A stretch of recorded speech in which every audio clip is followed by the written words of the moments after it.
This is a podcast about our lived experience, which unfortunately includes infant death and subsequent mental health struggles.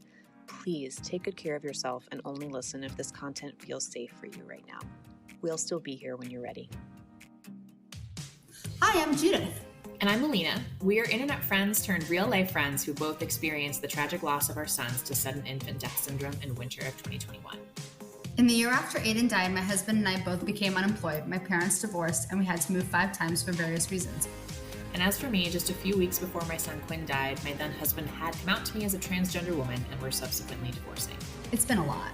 It's been a lot. But as long as we're living, we will love our sons deeply and work to make sure that we live a life that makes them proud. Welcome to As Long As I'm Living podcast. We're so glad you're here. Hi.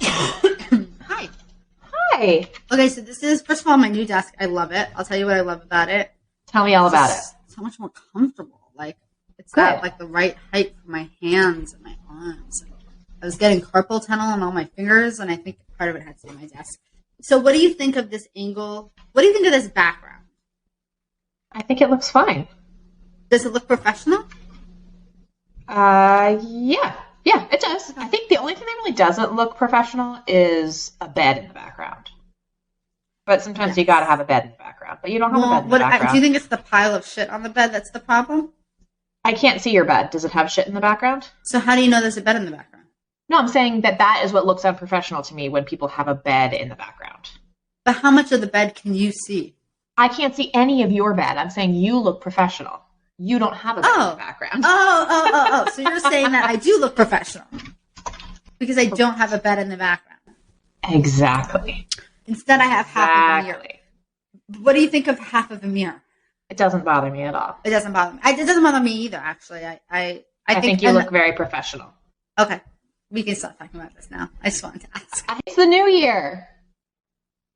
Happy New Year! We made it through 2022. Well, at the time we're recording this, we're not quite through, but we pretty much made it through. It was not pretty. It was not pretty at all, but we did it.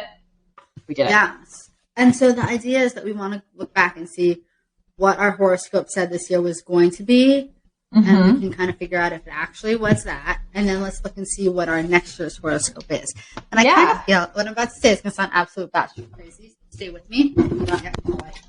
Hang on, Judith. You had to hang on. Stop. Wait until you've stopped moving and then say that again, because that was like a whole mishmash of background noise. I don't remember what I said. I said that we're going to look and see what our horoscope said last year was supposed to be like. Mm-hmm. And we're going to look and see what our horoscope says this upcoming year is supposed to be like. Mm-hmm.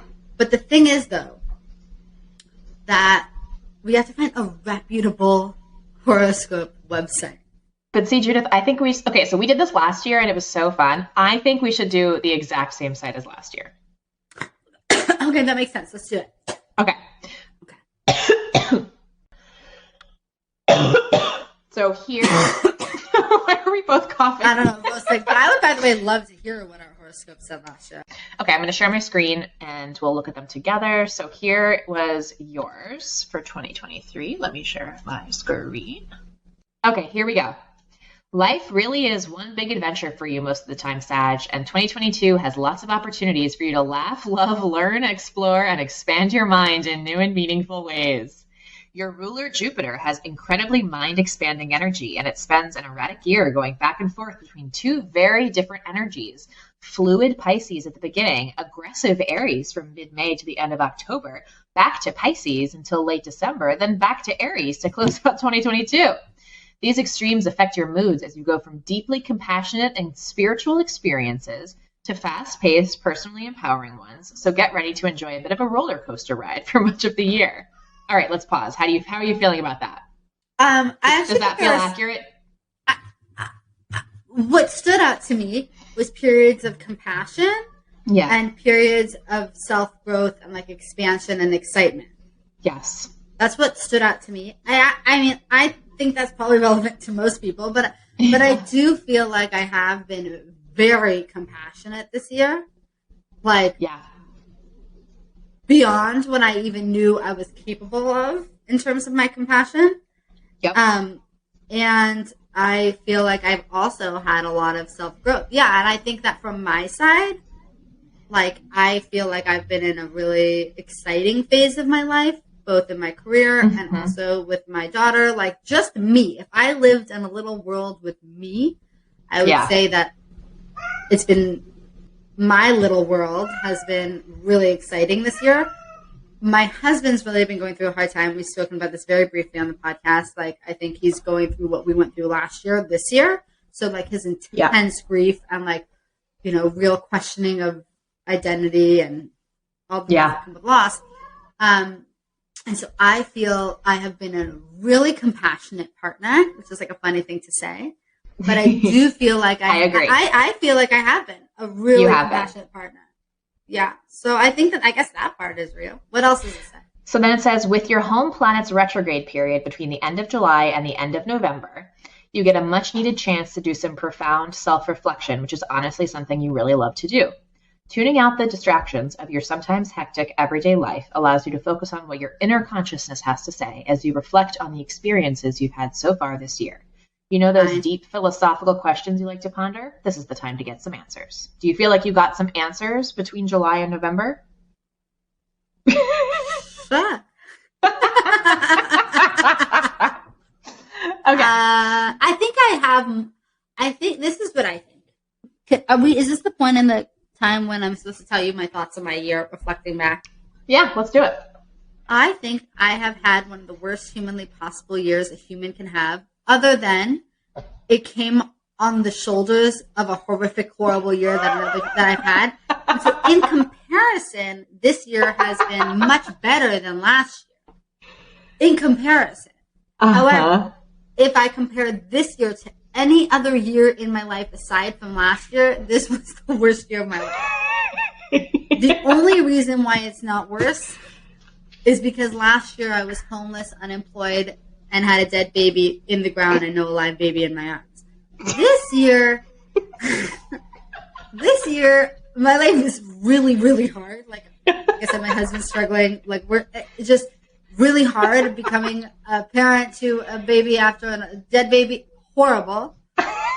So I guess, do I have some answers? I suppose, but only because I had so many questions. Do you know what I mean? It's like if you throw out 1 billion questions and 5 are answered, does that count? I hear you. I hear you. I don't know. Maybe. Right now, I just feel the 4,900,900,907 whatever questions left. Yeah, I hear you. I want to read mine and see if I feel similarly. Yeah, go for it. Okay. So I'm a Capricorn. It says, you're one of the most determined signs of the zodiac, Capricorn, and your ambitions are greater than ever this year. Your goals might be a bit of a stretch, but you aren't likely to stop fighting and climbing until you've accomplished as many of them as possible.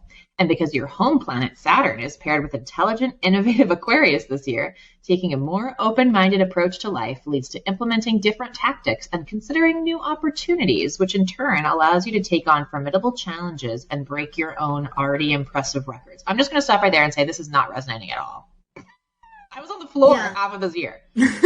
Okay. Status-driven Saturn's retrograde period begins at the start of June and ends in mid-October, while still partnered with free-thinking Aquarius. Even though you won't usually slow down by choice, this retrograde cycle does give you a reason to pause and assess what you've been able to accomplish up to this point in the year. After all your hard work, it will be nice to take advantage of this breathing room and think about things you might do differently in the future. Okay, see, this is bullshit because at the end of this period where I was supposed to be having breathing room was when I found out that I could die of a deadly heart condition. Well, what I found interesting is that you found out about your deadly heart condition on August 31st. Yeah. And it doesn't say anything about that. No. As always, Capricorn, the sun visits your disciplined cardinal sign at the end of December, and you will no doubt celebrate your birthday in understated but elegant style. I'm not planning to celebrate my birthday because my kid is dead. It'll be his death anniversary. If you've been staying true to form and keeping your head down to work toward your goals this year, you should have some rewards coming your way now. Let loose a little bit around the holidays. I'm also not planning to celebrate the holidays. And let people know how much fun you can be. I am not fun. That is hysterical. The recap of my year. I kicked off the year with selling my haunted house, January 11th, the house that Quinn died in. I had his death anniversary. Then what else happened this year? I got divorced. Got a new job. I got a new job, a new apartment. I got a new boyfriend. Well, the boyfriend was around at the end of last year, but he's officially the boyfriend this year. That's going well, I guess. You found out that you have this heart condition. That I could die. With IVF. Yes, I'm doing IVF next year. Okay, so I don't know that this is really blowing my mind with how accurate it is. I don't think so. But it is different than mine, so I guess it is different than yours. Yeah. Okay, so let's see what next. Well, let's look at 2023. Okay, so we'll look at my 2023. So this is Alina's Capricorn 2023 horoscope. Are you ready? Yeah. Alina, Capricorn. Your life is all about hard work and reaching your goals, even when it comes to your personal life. Will you be just as ambitious this year as you have been before? You're ready to go full speed ahead, but it looks like the universe might have a few reasons to ask you to slow down in 2023. No, I feel like that was 2022's. No. I feel like that should have been your 2022 horoscope. No. What else does it say? Strong-minded Saturn visits innovative Aquarius at the start of the year, encouraging you to play up your unique abilities and talents. As an earth sign, you tend to want to follow rules and go with the general flow, but this offbeat influence has you trying new things and experimenting with different personas to see which one fits. The world gets to see your softer side when Saturn moves into sensitive Pisces in early March, and frustration will be inevitable during its retrograde cycle from mid-June. No. Mid-June to early November, I'm going to be frustrated? Oh my God. However, Capricorn, there's still nothing you can't handle when your trademark determination kicks in. It's just combined with a compassionate perspective that others aren't used to seeing from you. Huh. I don't like this at all. This does not feel good. That is not a good horoscope. I do not. But we don't like believe that in horoscopes. So this is bullshit. And I bet if we went to another website, we could be like, gonna say it's gonna be sunshine and rainbows. All right, let's look at yours. That was bad news. Yeah, I did not like that. How do you feel reading that? That makes me feel like I literally, like when it said that I have some reasons to slow down, I was like, no, I don't want to. I don't like it. I don't like the way that felt. I didn't like it at all. I didn't like that at all. Judith, here we go. This is Judith, Sagittarius for 2023. You look at life as one big adventure, Sagittarius, and you could reach new heights, maybe literally, in 2023. When you're not traveling the world, however, you love to use your downtime to reflect on what your life experiences have taught you and how they can help you grow as a person. I think that's true. With expansive Jupiter, your ruling planet, in patient Earth sign Taurus for over half the year, from mid-May to year's end, a lot of your strength lies in your ability to be patient. Your challenge during this transit, apparently, I have to be patient also? Yeah. Your challenge during this transit is to shut out distractions long enough to listen to your inner voice. There will always be something competing for your mind's attention, but there is value now in tuning out the world and turning on your brain. Jupiter turns retrograde in early September and stays so until the end of December, asking you to reevaluate what it takes to keep you fulfilled. Is happiness just an abstract concept you like to believe in, or is it something you could actually attain this year? What? Stay tuned. Stay tuned to the universe for the answer. Wait, did that just say I'm going to have another bad year? It's saying it's unclear whether you're going to ever be able to achieve happiness. Stay tuned for the universe to answer is what it says. I think that I just need to live by myself in a closet and then I'll be happy. This does say when the sun spends time in your sign at the end of November through December, your sense of wanderlust is unrivaled. Your friends will find you either planning your next big trip or texting and video chatting them from a country far, far away. If it isn't in your budget to head to foreign lands, you can always satisfy your desire to learn by reading books and blogs, doing research online, or at your local library, auditing a class. This is... Unfortunately, we will have to reject these years' horoscopes. I am going to say right now, these are not real. I don't believe in them at all. I think this is bullshit, and I don't accept these. I actually want to look at another one to see what the competition says. You know what I mean? Yes. It would make me feel better to know that that's bullshit. Wait, I think I have a good one. Hold on. Okay. So right now I'm on Cafe Astrology. So here's my 2023 for Cafe Astrology, okay? It says, your Capricorn 2023 horoscope points to areas of life that are destined to expand and grow. Until May 16th, you begin to expand and improve your personal life. You are more confident about your family, living arrangements, and living conditions. These areas of life blossom, expand, or improve. Love it. Okay. It says, this influence spans 2 date ranges, with the first wave already behind you and the second one underway as you begin the year 2023. During this period, you're comfortable with your position and you may be building loving and secure connections with others. There can be special attention to the comfort and beauty of your home or a stronger desire to connect with your roots. You could also possess a more remarkable ability to bounce back from problems in your personal life. You see, it's going to be fine. We just have to go to a different website. It was as simple as that. Okay, so now I am going to, so potential problems, okay? You may wish to please too many people, but overdoing things leaves you exhausted, as it seems there is never enough time and energy to meet all your needs. However, with some moderation, this time can be most rewarding. For the most part, you are likely to feel emotionally secure and supported. It's a time of nest feathering and a strong period for psychotherapy and purging, as you are willing to look at the root of problems. Okay, I like this one. See, all we needed was a new one. All we needed was a new one. Okay, I'm going to pick up yours. Okay, ready, Judith? Yes, I'm ready. Okay, so this is for Judith at cafeastrology.com. Until May 16th, your creative, playful, and romantic side continues to expand, develop, and blossom. This is a powerful time for self-expression, new forms of entertainment, and romantic explorations. Ooh. Your focus continues to be on having fun, enjoying life, and expressing yourself in freeing, rewarding ways. Your romantic and creative worlds grow and expand. Your desire to express your unique side and creativity increases. As you learn to express yourself playfully and creatively without apology, you are more willing to take some personal risks along the way. How does that feel? I actually genuinely have a question. Okay. Which is that, what if you just don't do it? Like, let's say, like, okay, it's meaning like it tells me what it thinks it's going to be, but what if I choose to do something else? So I think this is good to know that if I did nothing, if I was just not proactive, if I was passive, this is maybe what my year would look like. But now that we know, we can make other choices and be like, okay, horoscope, we're interfering with life's path. I think it's all bullshit. Free will? No, not a fan. Okay. Well, okay. It says, hang on, let me finish your horoscope. It says this can be a fertile time on many levels. You're like, including physically and emotionally. Romance can blossom. Just a reminder, Judith is married. Not only that, but I just had a baby, and it was really, I've been thinking about that, and I just, right now I'm still like in the PTSD stage, I honestly feel. Yeah. Okay. I finally feel a little bit like myself again. Well, that's good. I feel like we never got a chance to be like that after we had our first kids because they were too little. Yeah.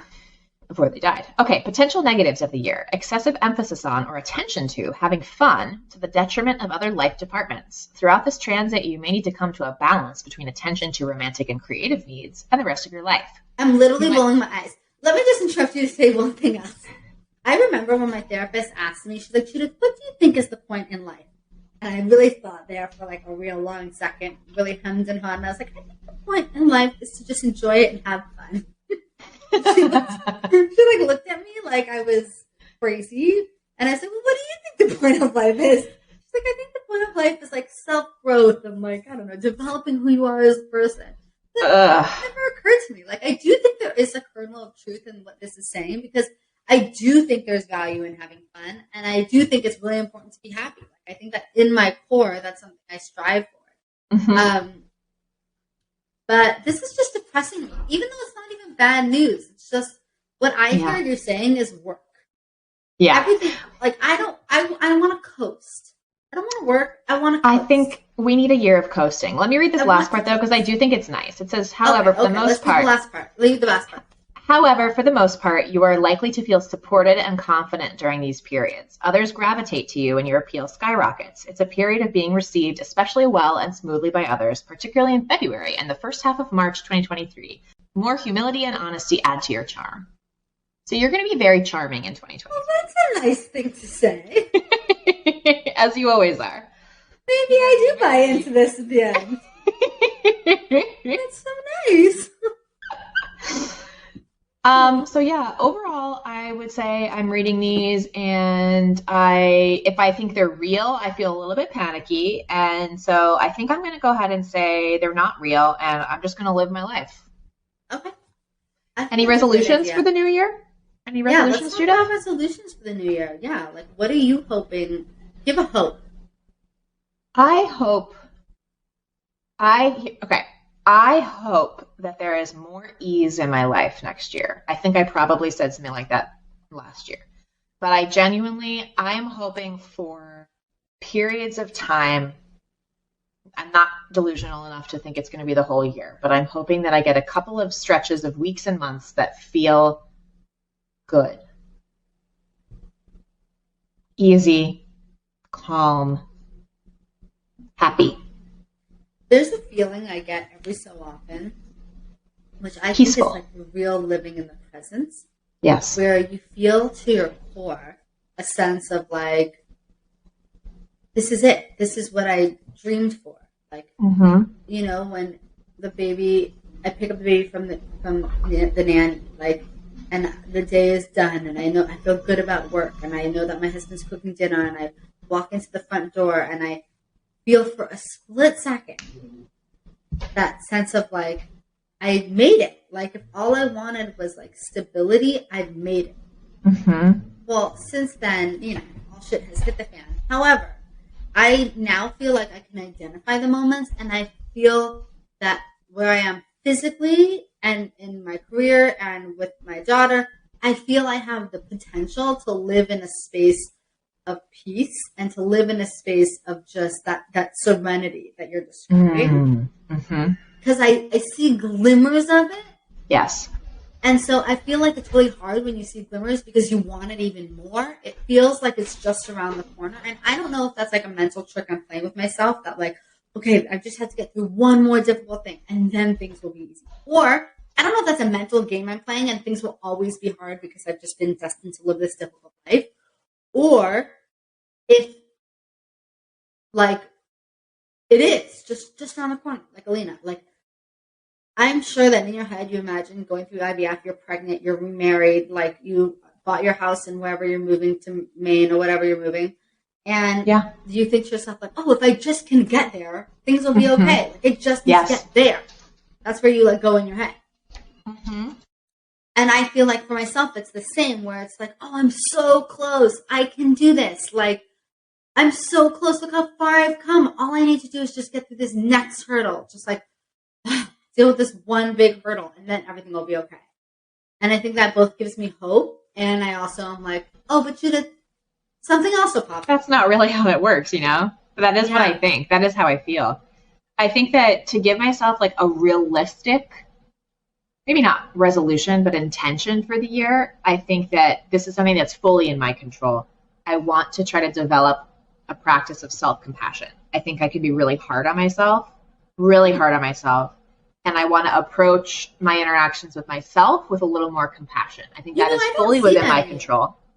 I don't hear you being so critical of yourself.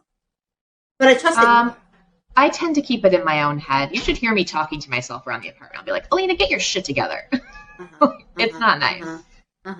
So I think it's not a resolution per se, but that is something that I'm working on in myself. And I would like. How do you do that? Like when you hear yourself being self-critical, you say to yourself, like, I'm just human. I think the first thing is recognizing when I'm doing it, because half the time I don't even know that I'm saying mean stuff to myself. So right now I'm in the like working on recognizing when I'm saying mean stuff to myself phase. And then I don't know where to go from there. But I think for me, my resolution, and I feel I've been working hard on this, is to focus on my own self and not try to like solve problems around me. Like I said earlier, my husband's having a hard time because he's going through the early stages of grief in a different way later. And I think it's in my tendency to want to be like, oh, like that person's struggling. I got to go fix that. You know? And then like I try and take it on because I just desperately want it to be better.